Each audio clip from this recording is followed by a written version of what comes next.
In this section, we will be talking about double object pronouns.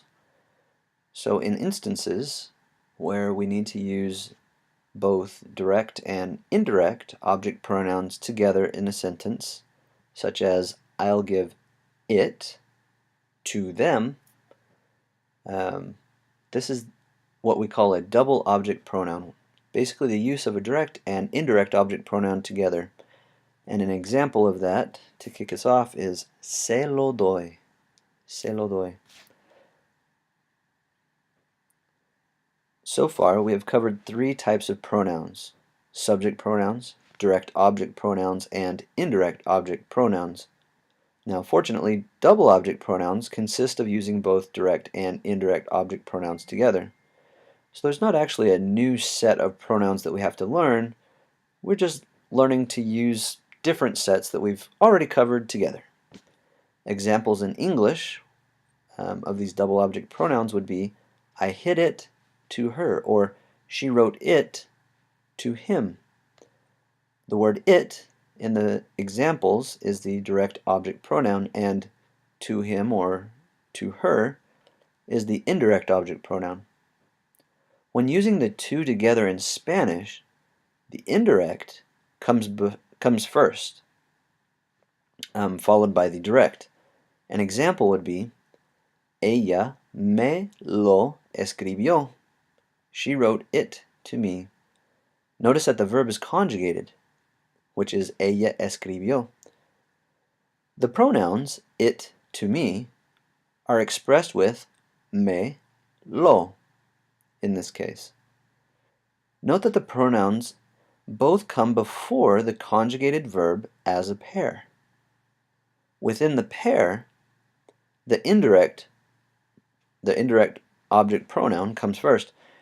Just as before, when a verb is not conjugated, the pronouns come after, and if there is an ing ending, they come after. Let's take a look at some examples below. Kind of a subnote here. If we have two pronouns that both start with the letter L, then the first pronoun turns to se.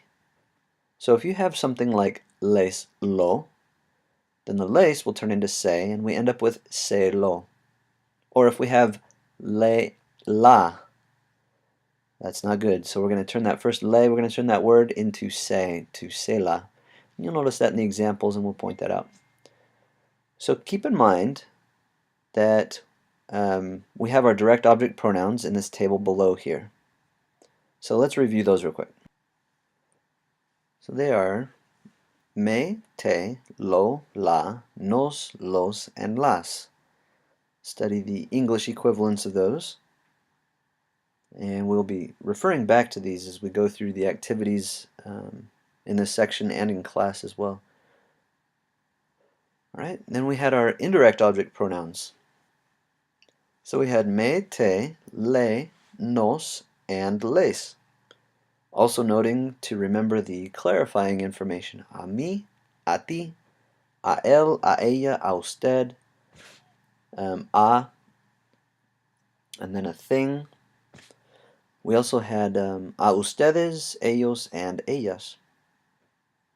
Let's take a look at some examples of using these double object pronouns. So if I had, I'm looking at the before the verb examples.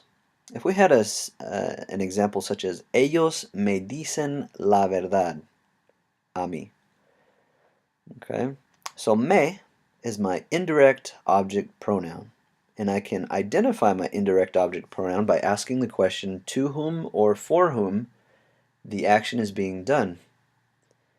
Okay, and then to identify my direct object pronoun, I can say or ask the question, what is being verbed? Or in this case, what is being said, which is la verdad, or the truth. Okay, so I've identified both my direct and indirect objects. I just want to turn them both into pronouns and use them together. So me is already a pronoun. La verdad is not a pronoun yet. So let's turn la verdad into a pronoun. It's a direct object pronoun. So It's feminine, it's singular, so we're going to use la. So we're going to replace la verdad with la. So we have our two pronouns, me and la. Me is my indirect. La is the direct object pronoun. I'm going to use the two of them together, me and la. The indirect comes first, so it's already in the order that we wanted it in. So now that we have me and la together, we just need to know where to put them. We can look at the verb. If the verb is conjugated, we put me, la directly before it. So the example there, we have ellos me la dicen. You'll notice the clarifying information in parentheses. It's not necessary or mandatory to use the clarifying information. You can use it to clarify, or you can leave it off if the person you're speaking to already knows who it is you're talking about. Okay? Let's look at the next one. Ella me dice las mentiras, which means she tells me lies. Okay? Las mentiras is our direct object. We want to turn our direct object into a pronoun. Turning the direct object into a pronoun here would be las. So now I have my two pronouns. I have me, my indirect, and I have las, the direct. I'm going to put them together, me las, the indirect coming first. I look at my verb. The verb is dice. I notice that the verb is conjugated, so I'm going to put the pair, me and las, before the conjugated verb. Ella me las dice. Now when we say, with the first example, ellos me la dicen, that means they tell it to me.